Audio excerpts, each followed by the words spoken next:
An idyllic landscape to one is the setting of itchy, stinging or dribbly misery for another. 1 in 3 people in the UK is affected by an allergy at some point in their life. That is the equivalent of 20 million people.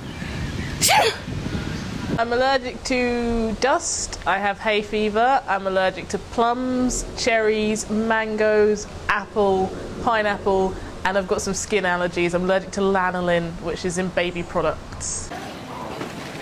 What is of great concern to consultant allergists is the almost astronomical rise in the number of people suffering from allergies. It's absolutely established that there is a really substantial increase, and that comes from data from quite a number of studies. Allergies have actually tripled in the last 20 years, the incidence of allergy in the UK. So we're seeing much higher rates of asthma, eczema, food allergy. 1 in 50 children now have a peanut allergy in the UK. So we are definitely seeing an increase. The number of hospital admissions for food allergies alone has increased by 500% between 1990 and 2007. My apple allergies are quite bad. Green apples are the worst. Red apples I can sometimes eat, but for some reason green apples are the worst. I will get a rash inside my mouth and my lips will sometimes swell up as well. Meanwhile, the incidence of urticaria or hives has risen by 100% in the same period. This skin rash can be triggered by anything from diet to parasitic infection. Britain has one of the highest rates of allergic rhinitis, commonly known as hay fever, in the world, with about 12 million sufferers.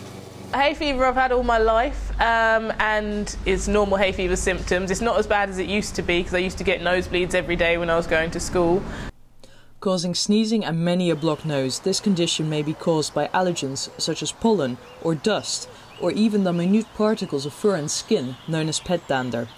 Unlike some of the other allergic conditions, here numbers appear to be stabilising following an initial increase in the 70s and 80s. Perhaps the most notable increase can be seen in asthma.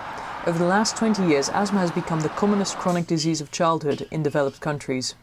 With over 5 million sufferers, the UK has the highest prevalence of asthma in the developed world, and medication for asthma accounts for 12% of all NHS prescriptions. For sufferers like Jade, knowing that allergies are on the increase comes as little surprise. Tackling her existing allergies takes priority. The last time I ate a whole tin of mango pulp, and I thought I was getting a cold for a couple of days afterwards. I was really, really itchy in my ears. I couldn't sleep because it was so bad, and then afterwards I threw up, and then I realised what it was, so I went to the doctor about that one. And yesterday even I drank almost a whole carton of mango juice and forgot, and then thought I was getting ill again, and then realised what I'd done. It's sometimes hard to manage because I forget. It's all my favourite fruit I'm allergic to. An allergy occurs when the body reacts to substances it can't tolerate. The substances, like fruit for example, are normally harmless, but the immune system of a person with allergies treats these substances like foreign invaders.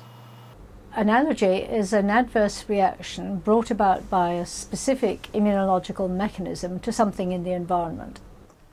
Our human body is designed to fight these external proteins, that could be a virus or a bacteria, but they're equally in a position to fight external proteins in the form of dust or a pet allergen, or we could be talking about a food allergen. When you are exposed to a foreign protein, that could be something you inhale, or something you physically come in contact with, or something you eat. We call it an antigen. So the body then produces an antibody, and in allergy the particular antibody which is produced too much is the IgE. People who are what we call allergenic are having high levels of IgE in their body, and it's the IgE we detect when we're trying to test people for allergies. IgE triggers the immune system to release histamines, inflammatory compounds that make the life of the sufferer miserable and which, in some cases, can be deadly. When an allergy goes to the next stage, whereby the body can't cope anymore, the body decides to shut down. So that's where your throat closes, your voice and larynx closes, your blood pressure drops, and pretty much people pass out. That's anaphylaxis. Now that's an increasing rise of anaphylaxis.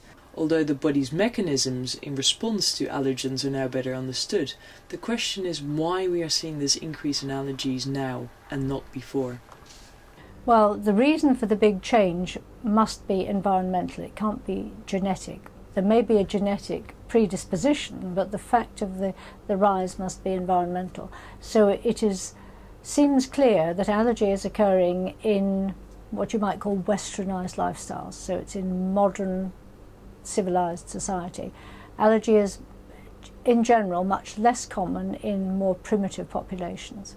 Lots of theories as to why we're seeing an increase in this. Probably the most popular one that most people tend to hear is the hygiene hypothesis, that nowadays we're not exposed to the same kind of bugs and parasitic infections that actually prime our immune system. We're not talking about the really nasty bacteria, things like the MRSA that you can pick up in hospitals, the E. coli that can make you very, very poorly, the salmonella. You don't want to be exposed to those sort of things. So good cleaning regimes in homes are useful for that kind of thing, but it is the bigger the exposures to outside in the wider world that will build our immune system.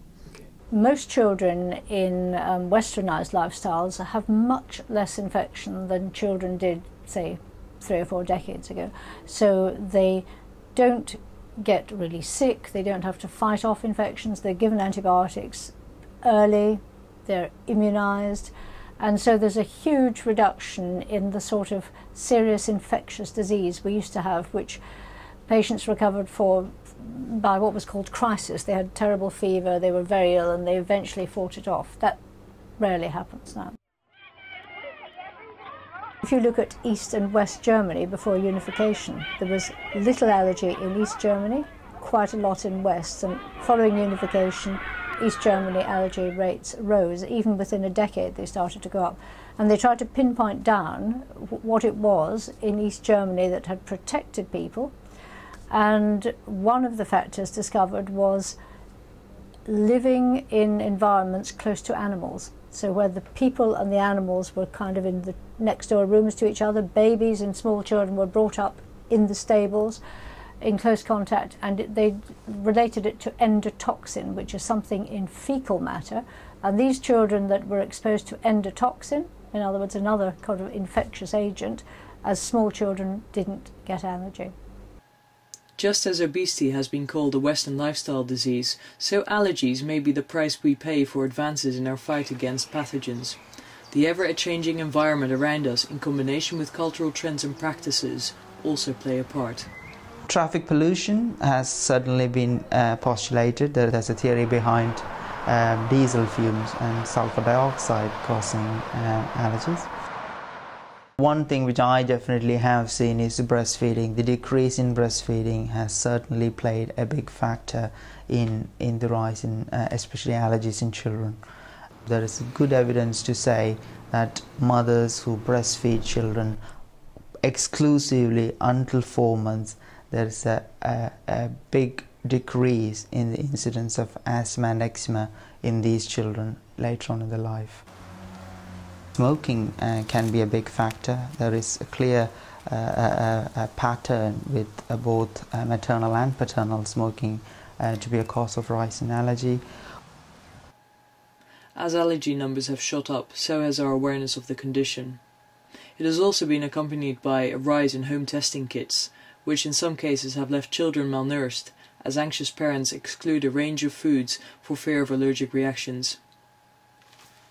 Those home testing kits have arisen because of the lack of services. They're not the cause. And yes, probably they have made the problem worse, because it's not that easy just to do the test and get the right answer. You've got to be able to interpret it properly. So I think that's a problem, yes. We've only got about 30 allergists in the UK full-time. So you compare that with other countries, and that's quite low, unfortunately.